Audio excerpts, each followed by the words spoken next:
Bonjour à vous, chers choisis de Jésus. Le message 85 du deuxième volume nous donne un enseignement sur les différentes interpellations que nous recevons des différentes personnes qui sont sur notre route. Et voici ma prière. Seigneur Esprit Saint, vous qui avez été envoyé pour être la lumière du monde, venez m'éclairer au sujet des différentes interpellations que j'ai entendues depuis environ une semaine. 2 personnes me disent que les difficultés que j'éprouve dans certains dossiers d'affaires viennent me révéler ma faiblesse sur ce plan et que je devrais alors confier la gestion de mes propres affaires à quelqu'un d'autre. Une autre personne me signale que les exposés que je fais lorsque je rencontre des groupes sont trop structurés, techniques au niveau de la raison et pas assez au niveau du cœur.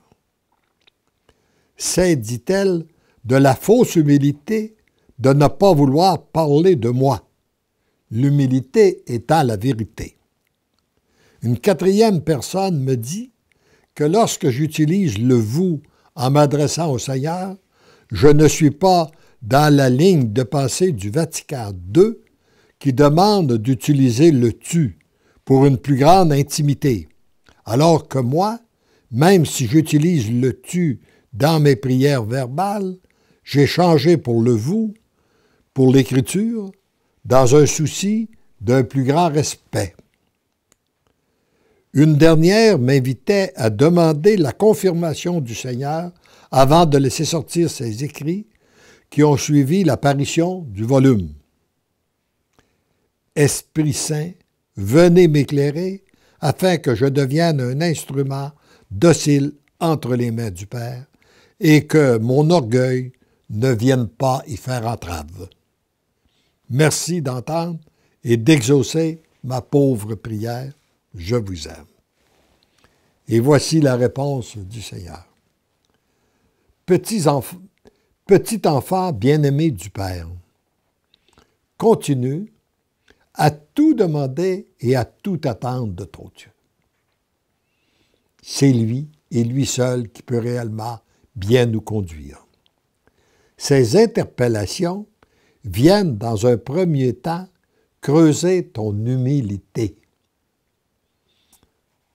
Voyez-vous, souvent, nous demandons la grâce d'humilité et nous oublions qu'elle doit passer par les humiliations. Alors, et dans ces interpellations, souvent, il faut les accueillir avec humilité. Ça vient creuser dans notre humilité. Acceptes-tu facilement ou difficilement de te faire remettre en cause? Voilà une bonne question auquel chacun de nous peut ou est invité à réfléchir. Es-tu ouvert ou fermé à ce genre d'interpellation? Es-tu prêt à reconnaître tes erreurs? Es-tu prêt à t'amender? Voilà plusieurs questions pour un bon examen de conscience. Pour que la lumière puisse se faire totalement en toi, il est nécessaire et obligatoire d'accueillir avec joie ces interpellations. Qu'elles soient bien fondées ou non, une interpellation accueillie produit toujours la lumière. Si elle est vraie, elle va permettre à la personne de s'amender. Si elle est fausse, elle favorisera une plus grande prise de conscience sur ce qui doit être accompli en toute lumière. Une interpellation non accueillie empêche la lumière de passer. C'est comme une porte close qui empêche de connaître ce qu'il y a de l'autre côté. Pour ce qui est des réponses aux questions que tu te poses à la suite de ces différentes interpellations, sois assuré que lorsque ton cœur est bien ouvert à accueillir la réponse, peu importe l'orientation, la lumière te sera donnée et en abondance en temps voulu par le Père. Demeure dans la paix. En devenant l'amour, tu entres dans la lumière. La porte d'entrée, c'est l'humilité. Heureux es-tu de la découvrir et de l'ouvrir. Nous avons à demander régulièrement la grâce de l'humilité. En même temps que le Père t'inonde de son amour par les cœurs de Jésus et de Marie, moi, l'Esprit Saint, je t'inonde de la lumière. C'est ainsi que tu deviens un être de lumière et d'amour. Tu es tendrement et follement aimé.